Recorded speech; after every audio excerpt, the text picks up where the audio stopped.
राधे राधे। जय श्री कृष्ण। दोस्तों, आज फागुन मास के शुक्ल पक्ष की एकादशी तिथि है और इस एकादशी को आम्लकी एकादशी के नाम से जाना जाता है। कुछ स्थानों पर इसे रंगभरी एकादशी भी कहते हैं। तो आज मैं आप सभी को सुना रही हूँ आम्लकी एकादशी की बड़ी ही दुर्लभ कथा। इन कथाओं को सुनने से मनुष्य के सभी पाप और संकट कट जाते हैं तथा समस्त मनोकामनाओं की पूर्ति होती है। तो आप लोग बड़ी ही श्रद्धा और प्रसन्नचित्त मन से इन कथाओं को पूरा अवश्य सुनिए। तो आइए भगवान श्री लक्ष्मी नारायण जी के चरणों का ध्यान करते हुए इस कथा को सुनते हैं। भगवान श्री कृष्ण के श्रीमुख से विजय एकादशी की कथा एवं महात्म्य सुनकर युधिष्ठिर बोले, हे मधुसूदन, आपके श्रीमुख से फागुन माह के कृष्ण पक्ष को आने वाली विजय एकादशी का महात्म्य और कथा सुनकर मैं तृप्त हो गया हूँ और अब मैं फागुन माह के शुक्ल पक्ष को आने वाली तिथि के बारे में जानने का इच्छुक हूँ।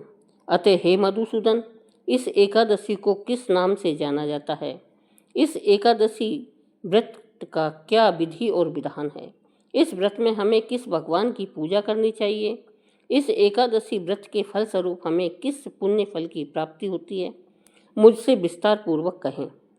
युधिष्ठिर की बात सुनकर भगवान श्री कृष्ण बोले, हे राजन, फागुन माह के शुक्ल पक्ष को आने वाली एकादशी को आम्लकी एकादशी के नाम से जाना जाता है।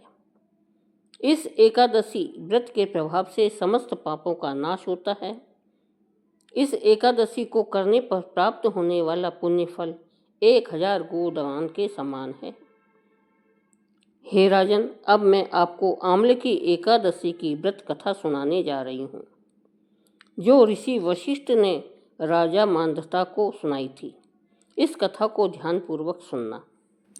भगवान श्री कृष्ण बोले, एक समय की बात है जब राजा मांधाता ऋषि वशिष्ठ के आश्रम पहुँचे और उनसे निवेदन करने लगे।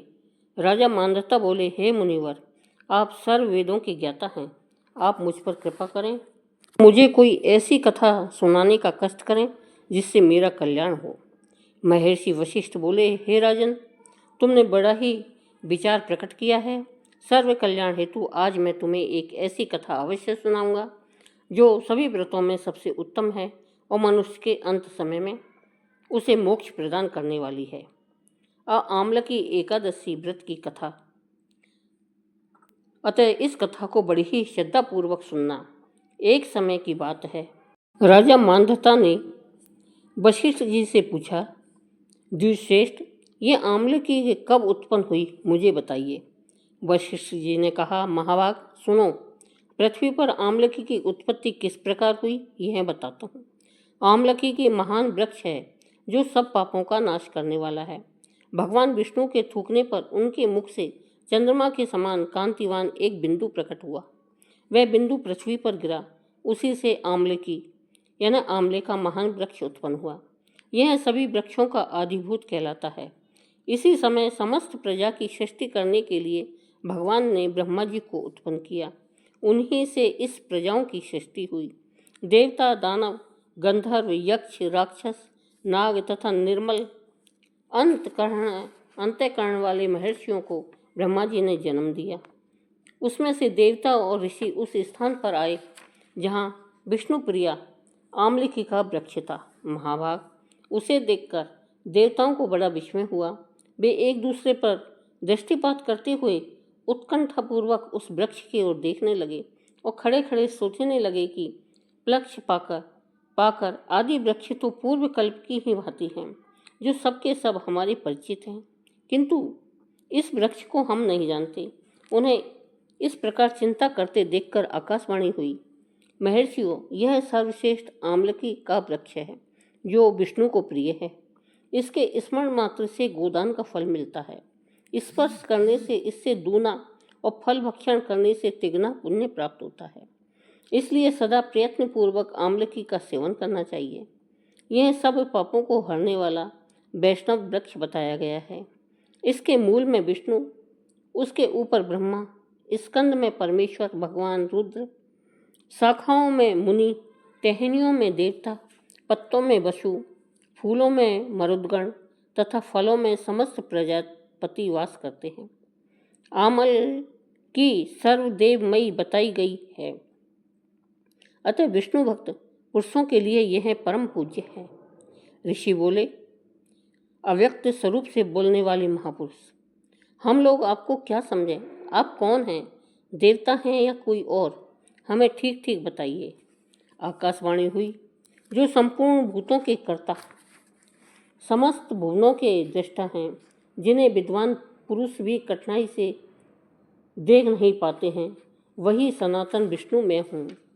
देवादिदेव भगवान विष्णु का कथन सुनकर उन ब्रह्म कुमार महर्षियों के नेत्र आश्चर्य से चकित हो उठे। उन्हें बड़ा विस्मय हुआ। वे आदि अंत रहित भगवान की स्तुति करने लगे। ऋषि बोले, संपूर्ण भूतों के आत्मभूत आत्मा एवं परमात्मा को नमस्कार है। अपनी महिमा से कभी च्युत न होने वाले अच्युत को नित्य प्रणाम है। अंत रहित परमेश्वर को बारंबार प्रणाम है। दामोदर कवि और यज्ञेश्वर को नमस्कार है। मायापते आपको प्रणाम है। आप विश्व के स्वामी हैं, आपको नमस्कार है। ऋषियों के इस प्रकार स्तुति करने पर भगवान श्री हरि संतुष्ट हुए और बोले, महर्षियों, तुम्हें कौन सा अभिष्ट वरदान दूं? ऋषि बोले, भगवान, यदि आप संतुष्ट हैं तो हम लोगों के हित के लिए कोई ऐसा व्रत बतलाइए जो स्वर्ग और मोक्ष रूपी फल प्रदान करने वाला हो। श्री विष्णु बोले, महर्षियों, फागुन शुक्ल पक्ष में यदि पुण्य नक्षत्र से युक्त द्वादशी हो तो वह महान पुण्य देने वाली और बड़े बड़े पातकों का नाश करने वाली होती है। द्विजवरों, उसमें जो विशेष कर्तव्य है उसको सुनो। आंवला की एकादशी में आंवले के वृक्ष के पास जाकर वहाँ रात्रि में जागरण करना चाहिए। इससे मनुष्य सब पापों से छूट जाता है और सहस्त्र गोदानों का फल प्राप्त करता है। विप्रगण, यह व्रतों में उत्तम व्रत है जिसे मैंने तुम लोगों को बताया है। ऋषि बोले, भगवान, इस व्रत की विधि बतलाइए। ये कैसे पूर्ण होता है? इसके देवता, नमस्कार और मंत्र कौन कौन से बताए गए हैं? उस समय स्नान और दान कैसे किया जाता है? पूजन की कौन सी विधि है तथा उसके लिए मंत्र क्या है? इन सब बातों का यथार्थ रूप से वर्णन कीजिए। भगवान विष्णु ने कहा, द्विजवरों, इस व्रत की जो उत्तम विधि है उसको सुनो। एकादशी को प्रातःकाल दंत धावन करके यह संकल्प करे कि हे पुंडरीकाक्ष, हे अच्युत, मैं एकादशी को निराहार रहकर दूसरे दिन भोजन करूँगा। आप मुझे शरण में रखें। ऐसा नियम लेने के बाद पतित, चोर, पाखंडी, दुराचारी, मर्यादा भंग करने वाले तथा गुरु पत्नीगामी मनुष्यों से वार्तालाप न करें। अपने मन को बस में रखते हुए नदी में, पोखर में, कुएं पर अथवा घर में ही स्नान करें। स्नान के पहले शरीर में मिट्टी लगाए। फिर मिट्टी लगाने का मंत्र इस प्रकार है, अश्व क्रांते रथ क्रांते विष्णु क्रांते वसुंधरे मृतिके हर में पापम जन्म कोट्याम समर्जितम। वसुंधरे, तुम्हारे ऊपर अश्व और रथ चला करते हैं तथा 52 अवतार के समय भगवान विष्णु ने भी तुम्हें अपने पैरों से नापा था। मृतिके, मैंने करोड़ों जन्मों में जो पाप किए हैं, मेरे उन सब पापों को हर लो। स्नान का मंत्र, त्वं मातः सर्वभूतानां जीवनम तत्तु रक्षकम स्वेदज्योतिजता जातीनां रसानां पतेः नमः। स्नातोऽहं सर्वतीर्थेषु हृदप्रश्नवर्णेषु च नदीषु देवखातेषु इदं स्नानं तु मे भवेत्। जल की अधिष्ठात्री देवी मातः, तुम संपूर्ण भूतों के लिए जीवन हो। वही जीवन जो स्वेदज और उद्दिज जाति के जीवों का भी रक्षक है। तुम रसों की स्वामिनी हो, तुम्हें नमस्कार है। आज मैं संपूर्ण तीर्थों, कुंडों, झरनों, नदियों और देव संबंधी सरोवरों में स्नान कर चुका। मेरा यह स्नान उक्त सभी स्नानों का फल देने वाला हो। विद्वान पुरुष को चाहिए कि वह परशुराम जी की सोने की प्रतिमा बनवाए। प्रतिमा अपनी शक्ति और धन के अनुसार 1 या आधे माह से सुवर्ण की होनी चाहिए। स्नान के पश्चात घर आकर पूजा और हवन करें। इसके बाद सब प्रकार की सामग्री लेकर आंवले के वृक्ष के पास जाए। वहां वृक्ष के चारों ओर की जमीन को झाड़ बुहार कर लीप पोत कर शुद्ध करें। शुद्ध की हुई भूमि में मंत्र पाठ पूर्वक जल से भरे हुए नवीन कलश की स्थापना करें। कलश में पंचरत्न और दिव्य गंध आदि छोड़ दें। श्वेत चंदन से उसको चर्चित करें। कंठ में फूल की माला पहनाएं।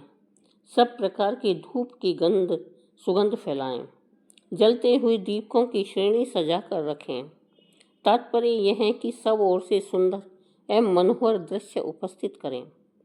पूजा के लिए नवीन छाता, जूता और वस्त्र भी मंगा कर रखें।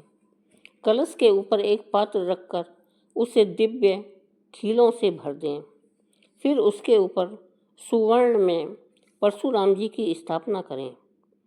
विशोकाय नमः कहकर उनके चरणों की, विश्वरूपिणे नमः से दोनों घुटनों की, उग्राय नमः से जांघों की, दामोदराय नमः से कटिभाग की, पद्मनाभाय नमः से उदर की, श्री वत्स धारणी नमः से वक्ष स्थल की, चक्रणे नमः से बाईं ओर वहाँ की, गदिने नमः से दाहिनी वहाँ की, वैकुंठाय नमः से कंठ की, यज्ञ मुखाय नमः से मुख की, विशोक निधे नमः से नासिका की, वासुदेवाय नमः से नेत्रों की, वामनाय नमः से ललाट की, सर्वात्मने नमः से संपूर्ण अंगों तथा मस्तक की पूजा करें। ये ही पूजा के मंत्र हैं। तदंतर भक्ति युक्त चित्त से शुद्ध फल के द्वारा देवादिदेव परशुराम जी को अर्घ्य प्रदान करें। अर्घ्य का मंत्र इस प्रकार है। नमस्ते देव देवेश जामदग्ने नमस्तुते ग्रहणार्घ्यमिमं दत्तमालक्यां युतं हरे। देव देवेश्वर जमदग्नि नंदन श्री विष्णु स्वरूप परशुराम जी, आपको नमस्कार है, नमस्कार है। आंवले के फल के साथ दिया हुआ मेरा यह अर्घ्य ग्रहण कीजिए। तदंतर भक्ति युक्त चित्त से जागरण करें। नृत्य, संगीत, वाद्य, धार्मिक उपाख्यान तथा श्री विष्णु संबंधी कथा, वार्ता आदि के द्वारा वह रात्रि व्यतीत करें। उसके बाद भगवान विष्णु के नाम ले लेकर आंवला की वृक्ष की परिक्रमा 108 या 28 बार करें। फिर सवेरा होने पर श्री हरि की आरती करें। ब्राह्मण की पूजा करके वहाँ की सब सामग्री उसे निवेदन कर दें। परशुराम जी को कलश, 2 वस्त्र, जूता आदि सभी वस्तुएं दान कर दें और यह भावना करें कि परशुराम जी के स्वरूप में भगवान विष्णु मुझ पर प्रसन्न हो। तत्पश्चात आमलकी का स्पर्श करके उसकी प्रदक्षिणा करें और स्नान करने के बाद विधि पूर्वक ब्राह्मणों को भोजन कराए। तदंतर कुटुंबियों के साथ बैठकर स्वयं भी भोजन करें। ऐसा करने से जो पुण्य होता है वह सब बतलाता हूँ, सुनो। संपूर्ण तीर्थों के सेवन से जो पुण्य प्राप्त होता है तथा सब प्रकार के दान देने से जो फल मिलता है वह सब उपयुक्त विधि के पालन से सुलभ होता है। समस्त यज्ञों की उपेक्षा भी अधिक फल मिलता है, इसमें तनिक भी संदेह नहीं है। यह व्रत सब व्रतों में उत्तम है जिसका मैंने तुमसे पूरा वर्णन किया है। वशिष्ठ जी कहते हैं, महाराज, इतना कहकर देवेश्वर भगवान विष्णु वहीं अंतर ध्यान हो गए। तत्पश्चात उन समस्त महर्षियों ने उक्त व्रत का पूर्ण रूप से पालन किया। नृपश्रेष्ठ, इसी प्रकार तुम्हें भी इस व्रत का अनुष्ठान करना चाहिए। भगवान श्री कृष्ण कहते हैं, युधिष्ठिर, यह दुर्धर्ष व्रत मनुष्य को सब पापों से मुक्त करने वाला है। बोलो श्री हरि विष्णु देव की जय। दोस्तों, कथा पसंद आई हो तो कथा को लाइक करें और चैनल को सब्सक्राइब करें। धन्यवाद।